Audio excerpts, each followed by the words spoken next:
नमस्कार, जय हिंद दोस्तों। Welcome to the show. दोस्तों, आज हम इस वीडियो में बात करेंगे भारत के प्रधानमंत्री का रशिया विजिट और उसकी वजह से जो कुछ लोगों को तकलीफ हुई है उसके बारे में भी हम चर्चा करेंगे। भारत के प्रधानमंत्री नरेंद्र मोदी अभी रशिया गए थे, जहां पर उन्होंने रशिया के राष्ट्रपति व्लादिमीर पुतिन के साथ बातचीत की। पहले रूस के राष्ट्रपति भारत के प्रधानमंत्री को अपने घर पर दावत पर ले गए और उसके बाद दोनों ने बातचीत की, जहां पर पुतिन के द्वारा भारत के प्रधानमंत्री के लिए कुछ ऐसी बातें कही गई जो भारत के हित में थी। लेकिन यहां पर कुछ लोगों को इससे तकलीफ होती है। दूसरे देशों का तो हम मान सकते हैं कि उन्हें तकलीफ होगी, लेकिन भारत में बैठे कुछ लोग ये मान चुके हैं कि भारत को रूस के साथ कोई संबंध रखना ही नहीं चाहिए। उनके हिसाब से भारत को रूस से बिल्कुल अलग हो जाना चाहिए। और उसका कारण पूछें तो वो ये बताते हैं कि जो रूस है उसने यूक्रेन पर अटैक किया था, जिसकी वजह से भारत को रूस का साथ न देकर यूक्रेन का साथ देना चाहिए। अब इनको भी जवाब दिया जाएगा, लेकिन उससे पहले मैं आपको एक और शख्स के बारे में बता दूं जिससे भारत के प्रधानमंत्री का पुतिन से मिलना बिल्कुल अच्छा नहीं लगा। वो है यूक्रेन के राष्ट्रपति जेलेंस्की।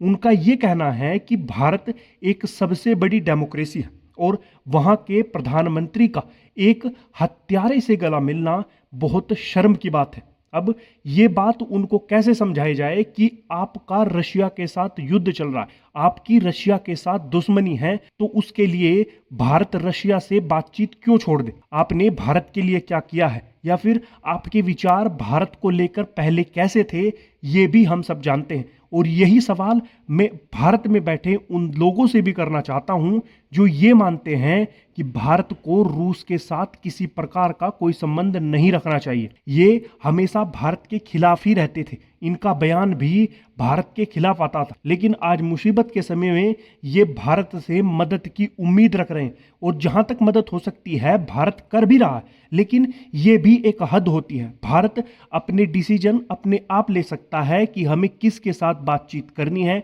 किससे संबंध रखने हैं और किससे नहीं। ये हमें यूक्रेन से या फिर भारत में बैठे उन महानुभाव से सीखने की आवश्यकता नहीं है कि भारत को कैसे और किससे संबंध रखने। अब जरा सोच कर देखिए कि यूक्रेन ने तो भारत के लिए कुछ नहीं किया, लेकिन रशिया भारत के साथ ऐसे समय पर खड़ा था जब कोई देश भारत के साथ नहीं था, और वो अब तक चला रहा है। भारत के डिफेंस को बिल्ड करने में रूस ने भारत का बहुत साथ दिया है। आज भारत अपने देश में हथियारों को डेवलप कर रहा है, लेकिन एक समय ऐसा था जब हम दूसरे देशों पर हथियारों के लिए डिपेंड रहते थे।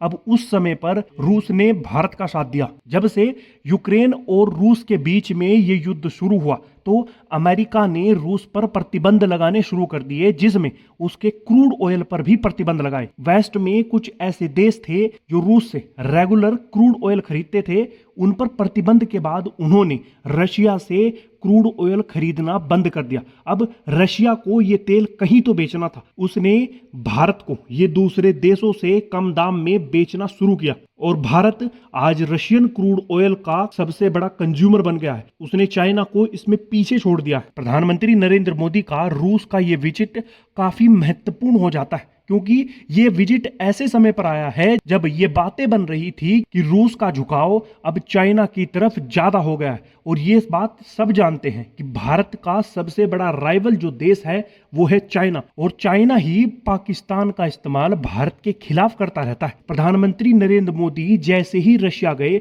तो इससे ये बात बिल्कुल साफ हो गई है कि भारत और रूस के संबंध जैसे पहले थे ऐसे ही हैं, और आगे भविष्य में भी ऐसे ही रहने की उम्मीद है। लेकिन सोचने वाली बात यह भी है कि जैसे ही भारत रूस के साथ किसी तरह की वेपन डील करता है, या फिर क्रूड ऑयल खरीदने के लिए सौदा करता है, या फिर भारत किसी तरह से भी रूस के साथ कांटेक्ट में आता है, जो पश्चिमी देश हैं उनको तकलीफ होनी शुरू हो जाती है। यानी कुल मिलाकर बात यह है कि भारत किसी भी प्रकार का कोई संबंध रूस से ना रखे। लेकिन अब स्थिति बिल्कुल बदल चुकी है। ये पहले का समय नहीं है कि जब भारत दूसरे देशों पर डिपेंड रहता था। भारत के प्रधानमंत्री ने व्लादिमीर पुतिन को यह भी सलाह दी कि युद्ध किसी भी चीज का हल नहीं है, आपको ये बात आराम से सुलझानी चाहिए।